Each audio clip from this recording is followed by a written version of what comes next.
अक्षय तृतीया क्यों मनाया जाता है? हर साल वैशाख के महीने में शुक्ल पक्ष की तृतीया को अक्षय तृतीया के तौर पर मनाया जाता है। इस दिन को आखा तीज के नाम से भी जाना जाता है। शास्त्रों में अक्षय तृतीया के दिन को बहुत शुभ माना गया है। कहा जाता है कि इस दिन किए गए कर्मों से जीवन में बरकत होती है। उसका फल कभी समाप्त नहीं होता।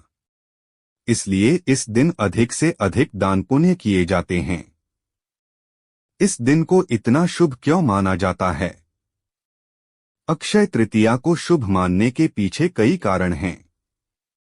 इस दिन बहुत सारी शुभ घटनाएं घटी हैं। अक्षय तृतीया को लेकर कहा जाता है कि वैशाख के समान कोई मास नहीं है, सत्ययुग के समान कोई युग नहीं है, वेद के समान कोई शास्त्र नहीं है और गंगा जी के समान कोई तीर्थ नहीं है, और उसी तरह अक्षय तृतीया के समान कोई तिथि नहीं है।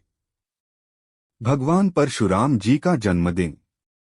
भगवान विष्णु के छठवें अवतार भगवान परशुराम का जन्म अक्षय तृतीया के दिन ही हुआ था। इस दिन को परशुराम जयंती के तौर पर भी मनाया जाता है। भगवान परशुराम को 8 चिरंजीवियों में से एक माना गया है। मान्यता है कि वे आज भी धरती पर मौजूद हैं। महाभारत रचना। माना जाता है कि अक्षय तृतीया के दिन ही भगवान वेदव्यास ने महाभारत की कथा सुनाना शुरू किया था और भगवान गणपति ने इसे लिखना शुरू किया था। इस महाभारत में ही गीता भी समाहित है। माँ गंगा का धरती पर अवतरित होना। ये भी माना जाता है कि माँ गंगा इसी दिन धरती पर अवतरित हुई थीं। इसलिए इस दिन गंगा स्नान का विशेष महत्व माना जाता है। इस दिन गंगा स्नान करने से आपके जाने अनजाने किए गए पाप कट जाते हैं।